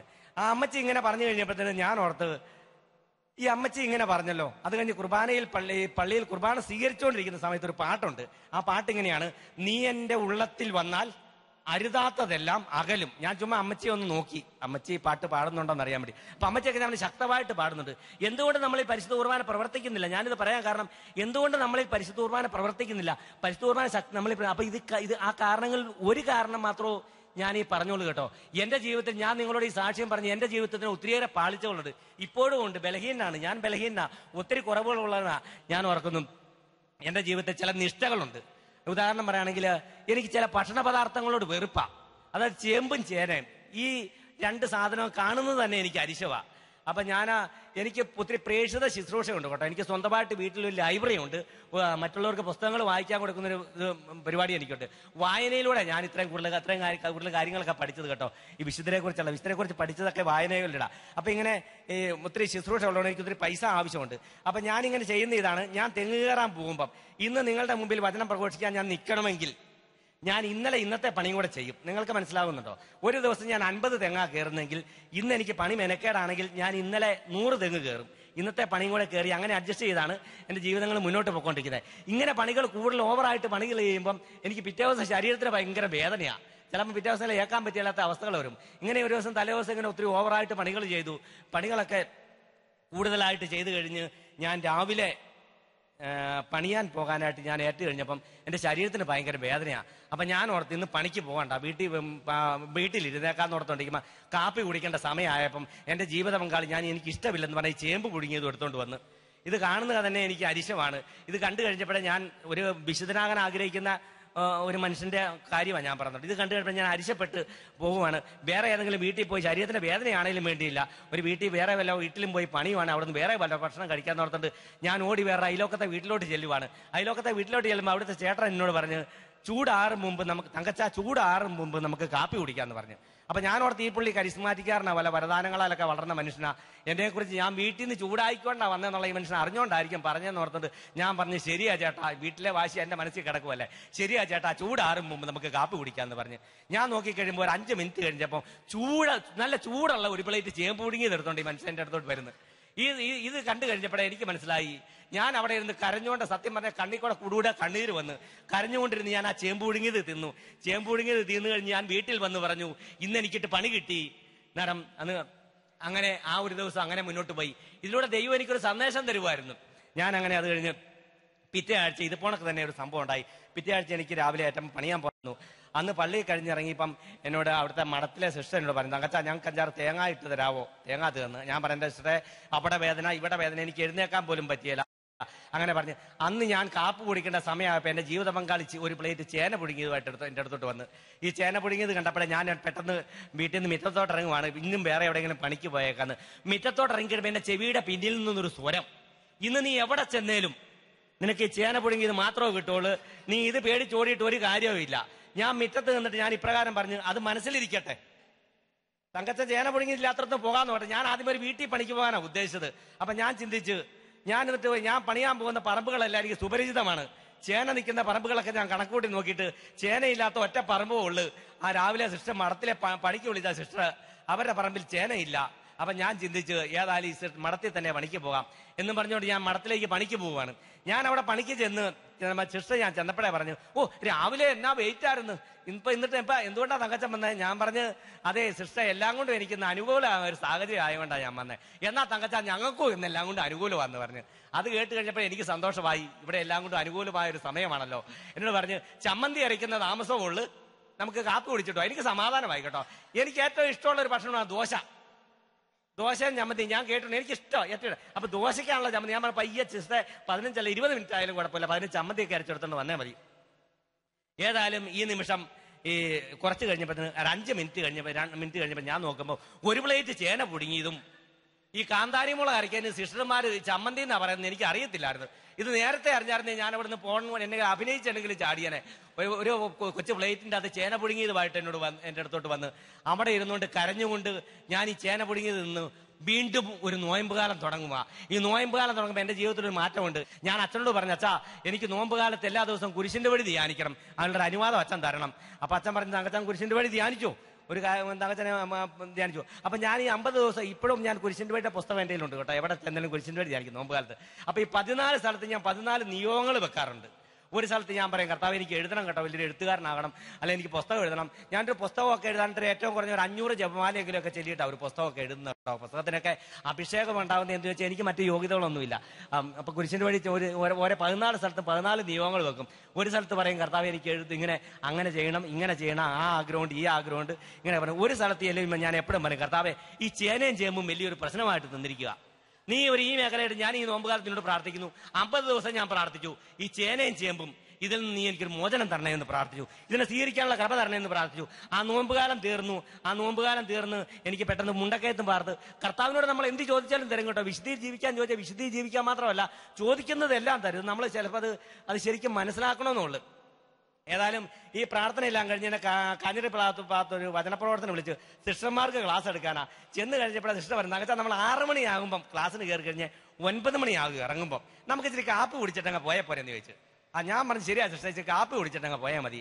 ഞാൻ കുറച്ച് കഴിഞ്ഞ് നോക്കുമ്പോൾ സിസ്റ്റർ ഒരു പ്ലേറ്റ് നിറച്ച് ചേന പുഴുങ്ങിയതും വേറെ 2 പ്ലേറ്റ് ഉണ്ട്. സിസ്റ്ററിന്റെ വലത് കയ്യിലിരിക്കുന്ന ഒരു പ്ലേറ്റ് ചേന പുഴുങ്ങിയതും ഇടത് കയ്യിൽ 3 ഏത്തക്കാപ്പൊളി. എനിക്ക് ഏറ്റവും ഇഷ്ടമുള്ളൊരു ഭക്ഷണം. നിങ്ങളതിന് ഇവിടെ ഈ നാട്ടിൽ ചിലർ പറയും ഞങ്ങൾ പഴംപൊരി എന്നാ പറയുന്നത്, എന്തെങ്കിലും ആയിക്കോട്ടെ.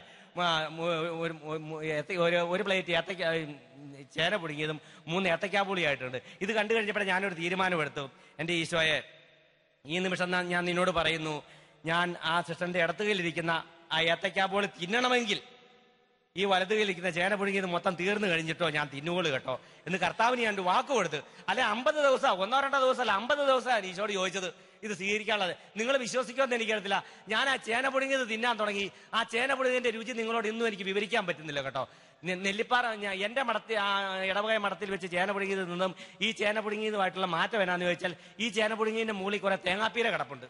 അതാണോ ആ ചേന പുഴുങ്ങിയതിന് രുചി വന്നേ? ഞാൻ പറഞ്ഞത് നമ്മളുടെ ജീവിതത്തിൽ മാറ്റങ്ങൾ വരുത്തി കഴിയുമ്പം നമ്മളിലൂടെ അത്ഭുതങ്ങൾ പ്രവർത്തിക്കും. ഇതിലൂടെ കർത്താവ് എനിക്ക് വലിയൊരു ഒരു സത്യം എനിക്ക് വെളിപ്പെടുത്തി തരുക. നമ്മൾ ചേന തിന്നില്ല, ചേമ്പ് തിന്നില്ല, അതല്ല ഒരു പാപം. ഞാൻ ഈ ചേമ്പും ചേനയും മാറ്റി വെക്കുന്നവർക്ക് സമൂഹത്തിൽ നിന്ന് മനുഷ്യരെ ഞാൻ മാറ്റി നിർത്തുന്നുണ്ട്. പ്രിയപ്പെട്ട സുഹൃത്തുക്കളെ, നിങ്ങളുടെയൊക്കെ ജീവിതത്തിൽ അതുണ്ട്. നമുക്ക് ചില മനുഷ്യരെ ഇഷ്ടമില്ല. ഈശോ പറയുന്നില്ലേ, ഞാൻ നിങ്ങളെ സ്നേഹിച്ച പോലെ നിങ്ങളും പരസ്പരം സ്നേഹിക്കണമെന്നാണ് പറയുന്നത്. ഞാനിങ്ങനെ ചേമ്പും ചേനയും മാറ്റി വെച്ചവർക്ക് സമൂഹത്തിൽ ചില മനുഷ്യരെ മാറ്റി നിർത്തുന്നുണ്ട്. ആ മനുഷ്യന് അവന്റെ സ്വഭാവം എനിക്ക് ഇഷ്ടമില്ല. ഈ ഒരു മേഖലയിലേക്ക് കർത്താവ് എന്നെ നയിക്കുകയായിരുന്നു. അപ്പം എല്ലാ മനുഷ്യരെയും സ്നേഹിക്കണം. നിങ്ങളെല്ലാവരെയും ഒരുപോളൊക്കെ സ്നേഹിക്കാനുള്ള ഒരു കൃപയ്ക്കായിട്ട് ഞാനിപ്പോൾ പ്രാർത്ഥിക്കുകയാണ്. എല്ലാവരെയും സ്നേഹിക്കണം. ആ ഒരു തത്വമാണ് എനിക്ക് അതിലൂടെ തന്നത്. എൻ്റെ വിശുദ്ധ ജീവിതത്തെക്കുറിച്ച് ഞാൻ നിങ്ങളെ ക്ലാസ് എടുത്തുകൊണ്ടിരിക്കുമ്പോൾ ഞാൻ ഓർക്കുന്നു, ഒരു ദിവസം എനിക്ക് വിശുദ്ധ ജീവിതത്തെക്കുറിച്ച് ക്ലാസ് എടുക്കുന്നത് ഇഷ്ടമാണ്, വിശുദ്ധ ജീവിതത്തെക്കുറിച്ച് ക്ലാസ് കേൾക്കുന്നത് ഇഷ്ടമാണ്, വിശുദ്ധ ജീവിതം നയിക്കുന്നവർ ഒത്തിരി ഇഷ്ടമാണ്, ദിവ്യീകരണ ഭക്തർ അതിലേറെ ഇഷ്ടമാണ്. ഞാനൊരിങ്ങനെ ഒരു വിശുദ്ധ ജീവിതം നയിക്കുന്ന ഒരു വ്യക്തിയെ ഒരിക്കൽ കണ്ട് ഞാൻ അദ്ദേഹമായിട്ട് സംസാരിച്ചപ്പോൾ ഞാൻ പറഞ്ഞു, സുഹൃത്തെ, നിങ്ങൾ തീർച്ചയായിട്ടും ഒരു വിശുദ്ധനാകും. നിങ്ങൾ വിശുദ്ധനാണ്. നിങ്ങൾ എനിക്ക് വേണ്ടി ഒരു കാര്യം മാത്രം പ്രാർത്ഥിച്ചാൽ മതി. നിങ്ങൾ വിശുദ്ധനാകുവാണെങ്കിൽ ഞാനും ഒരു വിശുദ്ധനാകാൻ വേണ്ടി പ്രാർത്ഥിക്കണം. അപ്പോൾ ആ മനുഷ്യൻ പറഞ്ഞ മറുപടി എന്നെ ഏറെ സന്തോഷിപ്പിച്ച്. ആ മനുഷ്യൻ എന്നോട് പറയുവാണ്, തങ്കച്ചൻ ചേട്ടാ, ഞാൻ വിശുദ്ധനായില്ലെങ്കിലും തങ്കച്ചൻ ചേട്ടൻ വിശുദ്ധനാകും. തങ്കച്ചൻ ചേട്ടൻ വിശുദ്ധനായ മറ്റൊരു പ്രത്യേകതയും കൂടെ ഉണ്ട്. ഞാൻ ചോദിച്ച, സഹോദര എന്താ പ്രത്യേകത? തങ്കച്ചൻ ചേട്ടൻ വിശുദ്ധനാകണം, തങ്കച്ചൻ ചേട്ടൻ തെങ്ങുകയറ്റക്കാരുടെ മധ്യസ്ഥനാകും. തെങ്ങുകയറ്റക്കാർക്ക് ഇന്ന് വരെ ഒരു മധ്യസ്ഥൻ ഉണ്ടായിട്ടില്ലെന്നാണ് അദ്ദേഹം പറഞ്ഞത്. അപ്പൊ ഞാൻ ഓർത്ത്, പ്രിയപ്പെട്ട സുഹൃത്തുക്കളെ, ഈ ദേവാലയത്തിരിക്കുന്ന നിങ്ങൾക്കെല്ലാം മധ്യസ്ഥന്മാരുണ്ട്. നിങ്ങളുടെ ജീവിതാന്തസ് തൊഴിലിനൊക്കെ നിങ്ങൾക്ക് മധ്യസ്ഥന്മാരുണ്ട്. അപ്പൊ ഞാൻ പറഞ്ഞത് ഞാൻ ഓർത്ത്, കർത്താവേ ശരിയാണല്ലോ, എന്റെ ജീവിതത്തിൽ തെങ്ങേറ്റക്കാർക്ക് ഇതുവരെ ഒരു മധ്യസ്ഥൻ ഉണ്ടായിട്ടില്ല. ഒരിക്കൽ ഞാൻ ആ ഒരു ധ്യാനം കൂടി, ആദ്യകാലം കൊണ്ട് ധ്യാനം കൂടി എന്റെ ജീവിതത്തിൽ ഞാൻ കൗൺസിലിങ്ങിനായിട്ടൊരു മനുഷ്യന്റെ അടുത്ത് ചെന്ന്, കൗൺസിലിങ്ങിനായിട്ട് ആ മനുഷ്യന്റെ അടുത്ത് ചെന്നപ്പോൾ ആ മനുഷ്യൻ എന്നോട് പറഞ്ഞു, തങ്കച്ചൻ ചേട്ടൻ ഒരു വൈദികനാകാൻ ആഗ്രഹിച്ചല്ലേ എന്ന് ചോദിച്ചു. ഞാൻ പറഞ്ഞു, ഒത്തിരി സന്തോഷം, ഒരു വൈദികനാകാൻ ആഗ്രഹിച്ചു. വിശുദ്ധനാകാൻ ആഗ്രഹം ഉണ്ടായിരുന്നല്ലേ? വിശുദ്ധനാകാൻ ആഗ്രഹമുണ്ട്. വിദ്യാഭ്യാസ നിരത്തിൽ നിരാശയുണ്ടല്ലേ? ഞാൻ പറഞ്ഞു, നിരാശയുണ്ട്. ഞാൻ ഓർത്തേണ്ട ദൈവമേ, ഈ മനുഷ്യൻ എങ്ങനെയാ എന്റെ ഉള്ളിലിരുന്ന കാര്യങ്ങൾ പുറത്തറിഞ്ഞത്? എനിക്കും ഇതിപ്പോൾ ഒരു കൗൺസിലർ ആകണം ഈശോ എന്ന് ഞാൻ പ്രാർത്ഥിച്ചു. എനിക്കൊരു കൗൺസിലർ ആകണം. ഈ ധ്യാനം കഴിച്ച് ചെന്ന് കഴിഞ്ഞപ്പോഴേ ജീവജാലയം എന്ന് പറഞ്ഞ ഒരു മാസിക കാണുന്നു. കൗൺസിലിംഗ് കോഴ്സിലേക്ക് സ്വാഗതം, എമ്മാവൂസിലേക്ക് 50 പേർക്കോ സീറ്റുണ്ട്. അന്ന് തന്നെ തങ്കച്ചന് ഈ സീറ്റിന് അങ്ങോട്ട് പേര് കൊടുത്തു. എനിക്കറിയാവോ ഈ കൗൺസിലിംഗ് ഇതിങ്ങനെ കാര്യങ്ങൾ വല്ല അറിയാവോ? ഞാൻ അവിടെ ചെന്നു, 50 പേര് അവിടെ ചെന്ന്. അന്ന് ചെന്നപ്പോഴാണ് എനിക്ക് എന്നെ മണ്ടത്തരം മനസ്സിലായത്. എന്നാന്നറിയാവോ? അവിടെ വന്നത് 49 പേരും കൗൺസിലേഴ്സാ, വചന പ്രൊഫസറാ. ഇവര് സഭയുടെ സർട്ടിഫിക്കറ്റ് കിട്ടാൻ വേണ്ടി വന്നതാ. അവിടെ തങ്കച്ചനും പോയിരുന്നു, ആ കൂടെ പോയിരുന്നു. എന്നെ പരിചയപ്പെടുത്തി കഴിഞ്ഞപ്പോഴാണ് എനിക്ക് മണ്ടത്തരം മനസ്സിലായത്. 14 ദിവസത്തെ കൗൺസിലിംഗ് കോഴ്സ് കണ്ടിരിക്കുക. 14ാമത്തെ ദിവസം ഇത് ടെസ്റ്റ് ചെയ്യും. നമ്മൾ സമൂഹത്തിൽ മൊത്തം എല്ലാവരുടെയും കാക്കയാണ് ഇതിന്റെ ടെസ്റ്റ് നടക്കുന്നത്. അപ്പം ഞാൻ അന്നും കുർബാന ഭക്തനാകട്ടോ. അന്ന് കുർബാനയിൽ പങ്കെടുത്തപ്പോൾ ഞാൻ ദാഹിച്ച് ഈശോട് പ്രാർത്ഥിച്ചു, കർത്താവേ, എനിക്ക് ടെസ്റ്റിൽ പാസ്സാകണം. 14 ദിവസത്തെ തെങ്ങേറ്റവും കളഞ്ഞിട്ടാണ് ഞാൻ വന്നത്. ബാക്കി 49 പേരും സർട്ടിഫിക്കറ്റ് മേടിച്ചുകൊണ്ട് പോകും. തങ്കച്ചനെ ഇതും ഇല്ലാതെ പോകാന്ന് എനിക്ക് ഓർക്കാൻ പോലും പറ്റിയല്ലേ ഈശോയെ. അന്ന് ഈശോ വചനത്തിലൂടെ സുവിശേഷം വായിച്ചപ്പോൾ എനിക്കൊരു സന്ദേശം തന്ന്. അതിതാണ്, എന്താണ് പറയേണ്ടതെന്ന് ഓർത്തുകൊണ്ട് നീ വിഷമിക്കേണ്ട, ആ സമയത്ത് പരിശുദ്ധാത്മാവ് നിനക്കെല്ലാം വെളിപ്പെടുത്തി തന്നോളും. എനിക്കൊത്തിരി സന്തോഷമായി. ഞാനിതും പറഞ്ഞുകൊണ്ട് പുറത്തോട്ട് പോവുകയാണ്. എന്താണ് പറയേണ്ടതെന്ന് ഓർത്തുകൊണ്ട് നീ വിഷമിക്കേണ്ട, ഈ സമയത്ത് പരിശുദ്ധാത്മാവ് നിനക്ക് വെളിപ്പെടുത്തി തന്നോളും. ഇങ്ങനെ പറഞ്ഞ് സന്തോഷിച്ച് പോകുമ്പം ആ ഹാള് കണ്ടപ്പോൾ എന്റെ മനസ്സിലേക്ക് മറ്റൊരു ചിന്ത കടന്നു വന്ന്. ആ ഹാളിൽ 50 കസേര വട്ടത്തിലിട്ടേക്കുക. അപ്പൊ ഞാൻ പെട്ടെന്ന് ചിന്തിച്ചു, ഏതായാലും ദർശനങ്ങളും വരദാനങ്ങളൊന്നും എനിക്കില്ല. ഒരു കാര്യം ചെയ്യാം, ഈ 50ാമത്തെ കസേര കയറിയിരിക്കാം. 50ാമത്തെ കസേര കയറിയിട്ട് ഓരോരുത്തരെ വിളിക്കും. അപ്പൊ 49 പേരുടെ കൗൺസിലിംഗ് കേട്ട് കഴിഞ്ഞ് ഇച്ചിരി കോപ്പി അടിച്ചങ്ങ് പറഞ്ഞേ പോലെ നമ്മൾ അത്രയും അധികം ദാഹിക്കേണ്ട ആവശ്യമുണ്ടോ? അപ്പൊ ഞാൻ 50ാമത്തെ കസേരയിൽ പോയിരുന്നു. കുറച്ച് കഴിഞ്ഞപ്പോൾ എന്റെ മനസ്സിലൊരു അസ്വസ്ഥത വന്ന്, എടാ ഇവിടെ ഇരുന്ന് കഴിഞ്ഞാൽ എങ്ങനെയാ, ചിലപ്പോൾ ഇവിടുന്ന് ആദ്യം വിളിച്ചേ എന്നായും. അപ്പൊ ഞാൻ ഓർത്തു, ഒരു കാര്യം ചെയ്യാം, അങ്ങേ അറ്റത്തിൽ പോയിരിക്കാം. അങ്ങേ അരികെ പോരുന്നപ്പോൾ എന്റെ മനസ്സിലൊരു പ്രശ്നം, എടാ ഇവിടുന്ന് വിളിച്ചേ എന്നായും. അപ്പൊ ഞാൻ ഈ കസേരയെ ഒന്ന് എണ്ണി നോക്കി കേട്ടോ. എണ്ണി നോക്കിയിട്ട് കറക്റ്റ് നടുവിലിരുന്നിട്ട് ഞാൻ ചിന്തിച്ചു, അവിടുന്ന് വന്നേലും പകുതി, ഇവിടുന്ന് വന്നേലും പകുതി. അപ്പൊ അങ്ങനെ ഞാൻ ഇരിക്കുവാണ്. അങ്ങനെ ഇരിക്കുമ്പോൾ ആൾക്കാരെല്ലാം കാപ്പി കുടിക്കാൻ പോവുക. കാപ്പി കുടിച്ചു കഴിഞ്ഞു വന്നാണ് കൗൺസിലിംഗ് തുടങ്ങുന്നത്. തങ്കച്ചാ നീ കാപ്പി കുടിക്കാൻ പറ്റില്ല. ഞാൻ പറഞ്ഞു, ഞാനിന്ന് ഉപവാസമാ.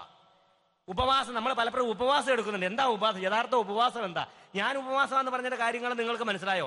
ഞാൻ ആ കസേരയിൽ നേറ്റ് മാറിക്കഴിഞ്ഞാൽ ആരെങ്കിലും ആ കസേര വന്നിരിക്കും, എന്റെ ആ കാര്യങ്ങൾ പാളിപ്പോകും, എന്റെ 14 ദിവസത്തെ പണിയും സർട്ടിഫിക്കറ്റും കിട്ടിയില്ല. കുളത്തുവയൽ ടീമാകട്ടോ ഈ ഇതിന് ടെസ്റ്റ് നടത്താൻ മതി. ജോസ് കാപ്പൻ എന്ന് പറഞ്ഞൊരു ബ്രദറുണ്ട്. അദ്ദേഹത്തിനൊക്കെ ശരിക്കും ദർശനങ്ങളൊക്കെ എഴുതി കാണിക്കുന്ന ഒരു വലിയൊരു ദർശനങ്ങളുള്ള മനുഷ്യനാണ്. ഏതായാലും ഈ കാപ്പൂടി കഴിഞ്ഞ് എല്ലാവരും വന്ന് വട്ടത്തിൽ വന്നിരുന്ന് ഈ ജോസിയേട്ടൻ ഇദ്ദേഹം ബ്രദർ ഇങ്ങനെ എല്ലാവരുടെയും മുഖത്തോട്ടൊക്കെ ഒന്ന് നോക്കിയിട്ട് എന്റെ മുഖത്തോട്ട് നോക്കിയിട്ട് താനിങ്ങ് ഏറ്റ് വരാൻ പറഞ്ഞു. ഏതായാലും ഞാനങ്ങ് ഏറ്റ് ചെന്നു. അപ്പോൾ ഞാൻ ഓർത്ത് ഒരു വചന ഇപ്രകാരമുണ്ട്, മനുഷ്യൻ പദ്ധതികൾ വിഭാവനം ചെയ്യുന്നു, അന്തിമമായ തീരുമാനം കർത്താവിന്റെയാ. ഞാൻ കർത്താവിനോട് പറഞ്ഞു, കർത്താവേ ഞാൻ വെറും ഒരു മന്ദബുദ്ധിയാ, നിനക്കറിയാലോ, നീ എന്നോട് രാവിലെ ആ സത്യങ്ങൾ പറഞ്ഞല്ലോ, ഞാൻ ഇതുവരെ കുറെ കാണിച്ച ഈ കോപ്രായങ്ങളുടെ നീ അങ്ങ് മറന്നേര്. ഈ നിമിഷം നീ ആ രാവിലെ പറഞ്ഞ ആ സന്ദേശങ്ങൾ, അതായത് ആ പരിശുദ്ധാത്മാവിനെ ആ കുർബാനയിലൂടെ പറഞ്ഞ ആ പരിശുദ്ധാത്മാവിനെ ഈ നിമിഷം എന്നിലേക്ക് വിട്ടേര്, എന്നിലേക്ക് അയക്കുക, എന്നെ ശക്തിപ്പെടുത്തുക എന്ന് പറഞ്ഞിട്ട് ഞാൻ ആ സഹോദരനോട് പറഞ്ഞു, സഹോദരൻ നമുക്കൊന്ന് സ്തുതിക്കാം. ആ നിമിഷം ഞാൻ ആ മനുഷ്യന് വേണ്ടി സ്തുതിച്ചു. അപ്പോൾ എനിക്ക് ദർശനങ്ങൾ ഉണ്ടാകുവാണ്. ഇതാണ് ഞാൻ പെട്ടെന്ന് ആ മനുഷ്യനോട് ചോദിച്ചു, സഹോദര ഈ ഫിലോ എന്ന് പറയുന്ന ആളാരാ? അദ്ദേഹം പറഞ്ഞു, ഫിലോ എൻ്റെ അടുത്തുള്ള ആളാ. ഞാൻ കൗൺസിലിംഗ് പുറത്തുവിടാൻ പറ്റിയല്ലോ കേട്ടോ, അതുകൊണ്ട് ഞാൻ പറഞ്ഞത് എൻ്റെ ആദ്യ കൗൺസിലിംഗ് ആയിരുന്നു. ഞാൻ പറഞ്ഞത് ഇതാണ്, ദൈവം നമ്മളെ വഴി നടത്തണം, പരിശുദ്ധാത്മാവ് നമ്മളെ വഴി നടത്തണം. പരിശുദ്ധാത്മാവിന്റെ പ്രേരണയ്ക്ക് നമ്മുടെ ജീവിതങ്ങൾ വിട്ടുകൊടുത്തു കഴിയുമ്പോൾ നമുക്ക് എല്ലാ കാര്യങ്ങളും എളുപ്പമാണ്. എന്ത് പറയണം, എങ്ങനെ പറയണം, വേദിയിൽ കയറി നിന്ന് ഒത്തിരി ദാഹിച്ച് പ്രാർത്ഥിച്ചിട്ടാവുന്നേ, വേദി കയറുന്നത് എന്ത് പറയണം ഒന്നും അറിയത്തില്ല. എന്തെങ്കിലുമൊക്കെ പറയാനായിട്ട് കിട്ടാതെ വരുമ്പോഴാണ് നിങ്ങളോടുകൂടി സ്തുതിക്കാൻ പറയുന്നത്. ആ നിമിഷം സ്തുതിച്ച് കഴിയുമ്പം പരിശുദ്ധാത്മാവ് നമ്മളെ വഴി നടത്തിക്കോളും. ആ ആത്മാവിന്റെ അഭിഷേകത്താൽ നിങ്ങളൊക്കെ നിറയാൻ വേണ്ടി പ്രാർത്ഥിക്കുന്നു. പരിശുദ്ധ കുർബാനയെ കുറിച്ച് പറയുമ്പം എനിക്കൊരു കാര്യം പറയാതിരിക്കാൻ പറ്റിയല്ലോ കേട്ടോ. കാരണം ഈ പരിശുദ്ധ കുർബാനയുടെ വില നമ്മൾക്ക് എന്താണെന്ന് ശരിക്കും അറിയണമെങ്കിൽ നമ്മൾ ഈ കുർബാന എന്താണെന്ന് അനുഭവിച്ചറിയണം. ഞാൻ ഈ അടുത്ത കാലത്ത് എനിക്കൊരു സംഭവം ഉണ്ടായി. എന്റെ പരിശുദ്ധ കുർബാനയെ കുറിച്ചുള്ളൊരു പുസ്തകം മേടിച്ച് പാലാ കൊടുമ്പടിയിൽ ധ്യാനം കൂടാൻ പോയ ഒരു വ്യക്തി പരിശുദ്ധ കുർബാനയെ കുറിച്ചുള്ളൊരു പുസ്തകം മേടിച്ച് ഓസ്ട്രേലിയയിൽ കൊണ്ട് സൗദാമിനി എന്ന് പറഞ്ഞ ഒരു യുവതിക്ക് കൊണ്ട് കൊടുത്ത്, ഒരു നേഴ്സിന് കൊണ്ട് കൊടുത്തിട്ട് പറഞ്ഞ്, സൗദാമിനി ഒരു കാര്യം ചെയ്ത്, സൗദാമിനിക്ക് ഈ പുസ്തകം പ്രയോജനപ്പെടും, സൗദാമിനി ഈ പുസ്തകം അങ്ങ് വായിക്കാൻ പറഞ്ഞു. സൗദാമിനി ആ പുസ്തകം വായിച്ചിട്ട് എന്നെ വിളിച്ചു, തങ്കച്ചൻ ചേട്ടാ, ഞാൻ ഈ തങ്കച്ചാൻ്റെ ഈ പുസ്തകം വായിച്ച പിന്നെ ഇന്ന് വരെയും കുർബാന മുടങ്ങിയിട്ടില്ല. ഇന്നലെയും വിളിച്ചെന്നെ, ഇന്ന് വരെയും കുർബാന മുടങ്ങിയിട്ടില്ല.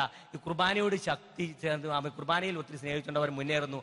അവരെന്നിട്ട് എന്നോടൊരു കാര്യം പറഞ്ഞു, ബ്രദറെ, ഞാൻ ഓർക്കുന്നത് നിങ്ങളൊക്കെ ക്രിസ്ത്യാനികൾ എത്ര ഭാഗ്യവാന്മാരാ, നിങ്ങൾ എത്രയോ ഭാഗ്യമുള്ളവരാ. കുർബാനയ്ക്ക് ഈശോയുടെ ശരീരം രക്തം നിങ്ങൾ സ്വീകരിക്കുന്നു. ഇത് കണ്ടു കഴിഞ്ഞപ്പോൾ എനിക്ക് സഹിക്കാൻ പാടില്ല. ഞാൻ അവിടെ നിന്ന് പൊട്ടിക്കരഞ്ഞു. അച്ഛൻ കുർബാന കഴിഞ്ഞ് എന്നോട് ചോദിച്ചു, സൗദാമിനി എന്തിനാ കരഞ്ഞത്? അപ്പൊ ഞാൻ അച്ഛനോട് പറഞ്ഞു, അച്ഛാ എനിക്ക് കുർബാന സ്വീകരിക്കാൻ പറ്റാത്തതിന്റെ ആ ദാഹം കൊണ്ട് ഞാൻ കരഞ്ഞതാ. അപ്പൊ സൗദാമിനിയോട് അച്ഛൻ പറഞ്ഞു, സൗദാമിനി നാളെ മുതൽ സൗദാമിനി ഒരു കാര്യം ചെയ്യും, കുർബാന സ്വീകരിക്കാൻ വരുന്നവരുടെ ലൈനിലേക്ക് നിന്നിട്ട് സൗദാമിനിയുടെ കൈ രണ്ടും കൂടെ നെഞ്ചോട് ചേർത്ത് പിടിക്കുക. നെഞ്ചോട് ചേർത്ത് പിടിച്ചിട്ട് സൗദാമിനി എന്റെ അടുത്ത് വരുമ്പം നാവ് നീട്ടരുത്, ഞാൻ സൗദാമിനിയുടെ തലയിൽ കൈവച്ച് പ്രാർത്ഥിച്ചു വിടും എന്ന് ഈ സൗദാമിനിയോട് പറഞ്ഞു. സൗദാമിനി ഈ സന്തോഷ വാർത്ത എന്നോട് പറയുവാണ് ചെയ്തേ. അപ്പം സൗദാമിനിക്ക് വേണ്ടി ഇങ്ങനെ പ്രാർത്ഥിച്ചു വിടുന്നു. ഈ സൗദാമിനി ഇന്നും ബലി അർപ്പിക്കാൻ പൊക്കോണ്ടിരിക്കുന്നു കേട്ടോ. ബലി എന്താണ്, പരിശുദ്ധ കുർബാന എന്താണ്, പരിശുദ്ധ കുർബാനയെ കുറിച്ചുള്ള ആ കാര്യങ്ങൾ എന്താണെന്ന് നമുക്ക് മനസ്സിലായേ മാത്രമേ നമുക്ക് ഈ കാര്യങ്ങൾ ഇതിനെക്കുറിച്ച് വ്യക്തമായിട്ട് മനസ്സിലാക്കാൻ സാധിക്കുള്ളൂ കേട്ടോ. അത് കഴിഞ്ഞ് ഈ സൗദാമിനിക്ക് പിറ്റേ ആഴ്ച ഒരു സംഭവം ഉണ്ടായി. ഇതെല്ലാം എനിക്ക് ഫോണിൽ കൂടെ നമ്മളിങ്ങനെ ആൾക്കാരുടെ കുർബാനയായിട്ട് ബന്ധപ്പെട്ടുകൊണ്ട് പുസ്തകങ്ങളിൽ നിന്ന് നമ്പർ നോക്കി ഒത്തിരി പേര് വിളിക്കുന്നു. എനിക്കൊരു 1000 എനിക്ക് എത്ര പേരുണ്ടെന്ന് എനിക്കറിയില്ല. കുർബാന മുടങ്ങാതെ പോകുന്ന ഒത്തിരി സുഹൃത്തുക്കൾ എനിക്കുണ്ട് കേട്ടോ. അവരുമായിട്ട് കാണാനും ബന്ധപ്പെടാനൊക്കെ ഞാൻ ആഗ്രഹിക്കുന്നു. പിറ്റേ ആഴ്ച സൗദാമിനിക്ക് ഒരു സംഭവം ഉണ്ടായി. സൗദാമിനി കുർബാന സ്വീകരിച്ച് ഇങ്ങനെ സൗദാമിനിയുടെ തലയിൽ കൈവച്ച് അച്ഛൻ പ്രാർത്ഥിച്ച നിമിഷങ്ങളിൽ ഇങ്ങനെയാ സൗദാമിനിയോട് ഇങ്ങനെയാ പറയുന്നത്, ഗോഡ് ബ്ലെസ് യു, അല്ലെങ്കിൽ ദൈവം നിന്നെ സ്നേഹിക്കുന്നു, നമുക്ക് ഈശോയുടെ ശരീരം രക്തം നിത്യജീവനം നൽകട്ടെ എന്ന് നമ്മളോട് പറയുമ്പം സൗദാമിനിയോട് ഇങ്ങനെയാ പറയുന്നത്. ഇന്നിങ്ങനെ പറഞ്ഞിട്ട് നെറ്റിയിൽ ഒരു കുരിശും കൂടെ ഇട്ട് കൊടുക്കും. ഒരു ദിവസം അച്ഛൻ ഈ കുരിശിടാനായിട്ട് മറന്നുപോയി, കുരിശിട്ടില്ല. സൗദാമിനി അവിടെ നിന്ന് കരഞ്ഞു. ആ ദേവാലയത്തിൽ നിന്ന് പൊട്ടിക്കരഞ്ഞു കഴിഞ്ഞ് മുറ്റത്ത് ഇറങ്ങിയിട്ട് അവിടെ നിന്ന് കരഞ്ഞു. എന്നിട്ട് ഇങ്ങനെ പ്രകാരം ചോദിച്ചു, കർത്താവെ, നീ ഈ വിശ്വാസികൾക്കെല്ലാം നിന്റെ ശരീരവും രക്തവും കൊടുത്തു, എനിക്ക് ഒരു കുരിശ് പോലും നീ ഇട്ടു തന്നില്ലല്ലോ എന്ന് പറഞ്ഞ് അവിടെ കരഞ്ഞോണ്ടിരുന്ന മനസ്സിൽ അവിടെ മറ്റൊരു അത്ഭുതം നടന്നു. ആ സൗദാമിനിയുടെ കൂട്ടുകാരി ലൈസ എന്ന് പറഞ്ഞൊരു കൂട്ടുകാരിയുണ്ട്. ഈ പുള്ളിക്കാരിയോട് ഒരുമിച്ച് ജോലി ചെയ്യുന്ന ആളാണ്. ആ ലൈസ പള്ളിയിൽ നിന്ന് കഴിഞ്ഞ് ഇറങ്ങിപ്പോകാൻ നേരത്ത് ആനാമ്പള്ളം തൊട്ടിട്ട് സൗദാമിനിയുടെ പുള്ളിക്കാരിയുടെ നെറ്റിയെ കുരിശ് വരയ്ക്കാൻ തുടങ്ങുമ്പോഴത്തേന് ഈ സൗദാമിനിയെ പെട്ടാൽ ഈ ലൈസായ വേറൊരു ശക്തി പെട്ടെന്ന് പറയുവാണ്, നീ ആ മിറ്റത്ത് നിൽക്കുന്ന സൗദാമിനിയുടെ നെറ്റിയെ കൊണ്ട് ഒരു കുരിശിട്ട് കൊടുക്കാനാണ് പറയുന്നത്. ആ നിമിഷങ്ങൾ ഈ സൗദാമിനിയുടെ നെറ്റിയിലേക്ക് കൊണ്ട് ഈ ലൈസ ഒരു കുരിശ് വരച്ചിട്ട് കൊടുത്ത്. അപ്പോൾ ലൈസായോട് സൗദാമിനി ചോദിച്ചു, എടി എന്നും നീ ഇങ്ങനെ പള്ളി വന്നിട്ട് ഇന്ന് മാത്രം എന്താ നീ പതിവില്ലാതെ ഇപ്രകാരം ഒരു കാര്യം ചെയ്തത്? അപ്പോൾ സൗദാമിനി ലൈസ പറഞ്ഞൊരു കാര്യമുണ്ട്, നിന്റെ നെറ്റിയെ കുരിശ് വരയ്ക്കാൻ വേണ്ടിയൊന്നും അല്ല ഞാൻ വെള്ളം കയ്യിൽ മുക്കിയത്, എന്നെ എന്തോ പെട്ടെന്ന് ഒരു ശക്തി നിന്നിലേക്ക് ആകർഷിച്ചു. ഞാനിത് പറയാൻ കാരണം പരിശുദ്ധ കുർബാന. ഈ പരിശുദ്ധ കുർബാന എന്ന ശക്തി ഞാൻ നിങ്ങളുടെ മുമ്പിൽ അനുഭവിച്ചറിഞ്ഞ സത്യമാണ് പ്രഘോഷിക്കുന്നത്. ഈ അനുഭവത്തിലേക്ക് ഞങ്ങളെല്ലാം കടന്നു പറഞ്ഞ നിത്യജീവനും പരിശുദ്ധ കുർബാനയായിട്ടാണ് ബന്ധമുള്ളത് കേട്ടോ. എന്റെ ശരീരം ഭക്ഷിക്കുകയും എന്റെ രക്തം പാനം ചെയ്യുകയും ചെയ്യുന്ന എന്നിൽ ഞാൻ അവനിലും വസിക്കും. അവസാന ദിവസം ഞാൻ അവനെ ഉറപ്പിക്കും, അവന് ശിക്ഷാവിധി ഉണ്ടാകില്ല. ഞാൻ ഓർക്കുന്ന ഒരു ദിവസം ഒരു ശവസംസ്കാര ശുശ്രൂഷ നടന്നുകൊണ്ടിരിക്കുക പള്ളിയിൽ. ഈ ശവം താഴോട്ട് ഇറക്കി വെക്കുന്ന ആ സമയത്ത് വൈദികൻ ഇപ്രകാരം ഒരു പ്രാർത്ഥന പ്രാർത്ഥിക്കുന്നുണ്ട്. എന്നെ ഒത്തിരി ആകർഷിച്ച ഒരു പ്രാർത്ഥനയാണ് കേട്ടോ. ഇയാൾ സ്വീകരിച്ച കൂദാശകൾ അത്യുന്നതനായ ദൈവത്തിന്റെ മുമ്പിൽ ഇയാളെ രക്ഷിക്കുമാറാകട്ടെ. ആ പരിശുദ്ധ കുർബാന നമ്മുടെ നിത്യത, ആ പരിശുദ്ധ കുർബാനയെ മുറുകെ പിടിക്കുക. ആ മുറുകെ പിടിച്ചുകൊണ്ട് നമുക്കെല്ലാം വിശുദ്ധരാകാൻ സാധിക്കും. നമ്മളെല്ലാം വിശുദ്ധരാകാൻ വിളിക്കപ്പെട്ടവരാണ്. വിശുദ്ധരുടെ ജീവിതത്തിൽ വിശുദ്ധരെ കുറിച്ച് നമുക്ക് പഠിച്ചു വരുമ്പോൾ ഒരു കാര്യം മനസ്സിലാക്കും. ഞാൻ ഓർത്ത് ഞാൻ വെറും മണ്ടനാ, എനിക്ക് വിശുദ്ധനാകാൻ സാധിക്കുകയില്ല എന്ന് ഓർത്തിരുന്ന കാലഘട്ടങ്ങളിൽ 2 മണ്ടന്മാരായ വിശുദ്ധരെ എനിക്ക് പരിചയപ്പെടാൻ സാധിച്ചു. ഒന്ന് ജോൺ മരിയ വിയാനിയാണ്. മണ്ടൻ ഞാൻ പറയാൻ കാരണം ഇത്രയേ ഉള്ളൂ, ബുദ്ധി വേണമെന്നൊന്നും ഇല്ല കേട്ടോ വിശുദ്ധരാകാനായിട്ട്. ജോസഫ് കുപ്പിർത്താനം എന്ന വിശുദ്ധനുണ്ട്, പറക്കുന്ന വിശുദ്ധൻ എന്നാണ് അറിയപ്പെടുന്നത്. അനുദിന വിശുദ്ധൻ എന്ന് പറഞ്ഞ പുസ്തകത്തിൽ നിന്ന് വായിച്ചാട്ടോ ഞാൻ ഇതൊക്കെ മനസ്സിലാക്കിയത്. അദ്ദേഹത്തെ വാപുളിയൻ എന്നാണ് ആശ്രമത്തിലുള്ള ആൾക്കാരൊക്കെ വിളിച്ചു വരുന്നത്. എന്തെങ്കിലും പറഞ്ഞു കഴിയുമ്പം ഇങ്ങനെ മുഖത്തോട്ട് നോക്കി വായും പൊളിച്ചിരിക്കും. അപ്പം ഞാൻ പറഞ്ഞതിന്റെ ഉദ്ദേശം വലിയൊരു വിശുദ്ധനായിട്ട് അദ്ദേഹം മാറി. ബുദ്ധിശക്തി ഒന്നും വേണ്ട, ബുദ്ധിമാന്മാരുണ്ട് കേട്ടോ. തോമസ് അക്കീനാസ്, സെന്റ് അഗസ്റ്റിനൊക്കെ ബുദ്ധിമാന്മാരല്ലാത്തവരും വിശുദ്ധരായിട്ട് ഒത്തിരി ആൾക്കാരുണ്ട്. അപ്പം വിശുദ്ധ ജീവിതത്തിലേക്ക് നിങ്ങളെല്ലാവരെയും ആഹ്വാനം ചെയ്തു. നമ്മുടെ ജീവിതം ഇതൊന്നുമല്ല, നമ്മൾ വിശുദ്ധ ജീവിതത്തിലേക്ക് പ്രവേശിക്കേണ്ടിരിക്കുന്നു. അപ്പൊ ഈ പരിശുദ്ധ കുർബാനയിലേക്ക്, ആ ദീപികാരണ സ്നേഹത്തിലേക്ക് നിങ്ങളെല്ലാം ആനയിച്ചുകൊണ്ട് എനിക്ക് കിട്ടിയ എളിയ സമയം ഞാൻ ഇവിടെ പൂർത്തിയാക്കട്ടെ. Praise the Lord.